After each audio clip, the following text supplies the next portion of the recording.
Target ng Agriculture Department na palawigin ang benteng bigas meron na program sa 32 kadiwa sites sa Metro Manila at Caratig Rehiyon. Ito'y para mas marami pang kababayan natin ang maabot ng murang bigas alinsunod sa direktiba ni Pangulong Ferdinand R. Marcos Jr. Si Vel Custodio ng PTV sa Balitang Pambansa Live. Vel! Princess, natupad na ang ipinangako ni Pangulong Ferdinand R. Marcos Jr. kung saan maaari nang mabili ang bigas sa halagang 20 pesos na tinangkilik naman ng mga mamimili lalo na sa paglulunsad nito sa Metro Manila.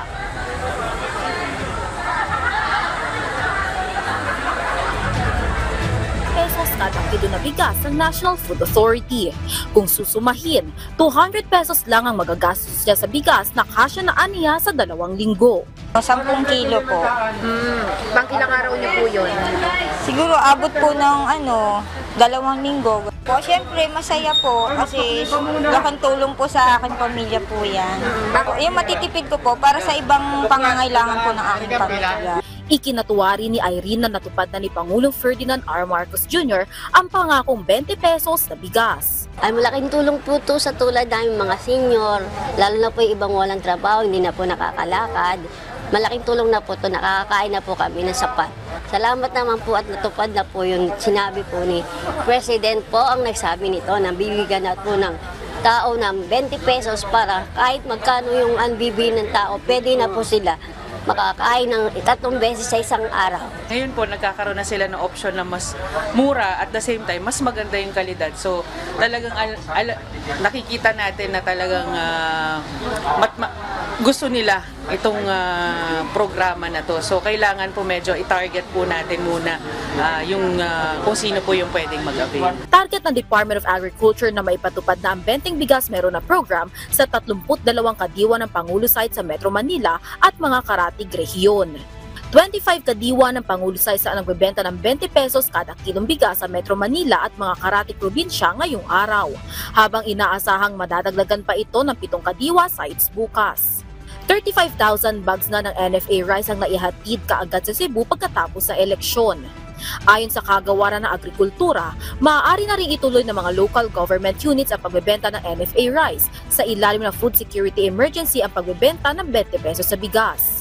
25% broken ng bigas ng National Food Authority ang ibinebenta sa 20 bigas meron na program. Hanggang 30 kilo kada buwan ang maaaring bilhin na 20 pesos sa bigas sa mga nasa vulnerable sectors, kabilang ang mga miyembro ng 4Ps, may kapansanan, senior citizen at solo parent.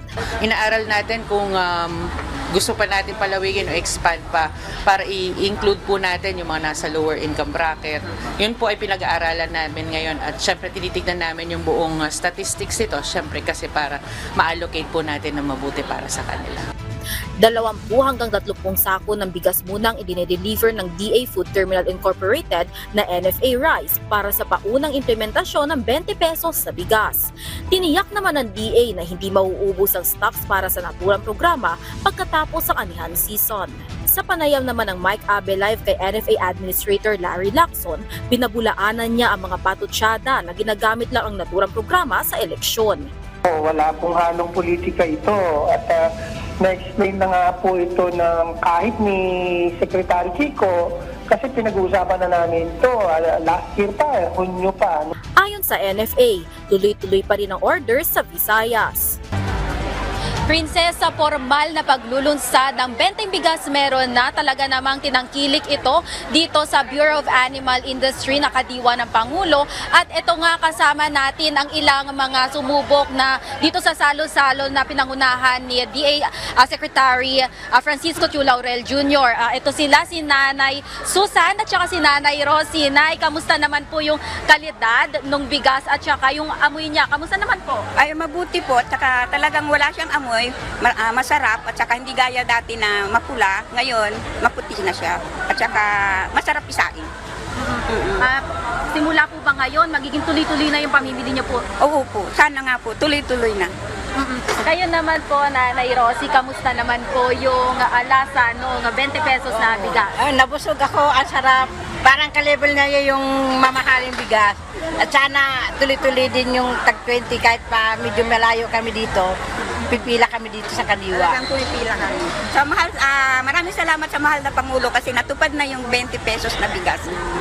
Ayan po, maraming salamat po at patunay nga yan, Princess, na suportado ng mga mamamayan, ng mga mamimili itong programa ng Pangulo. Maraming salamat, Vel Custodio ng PTV.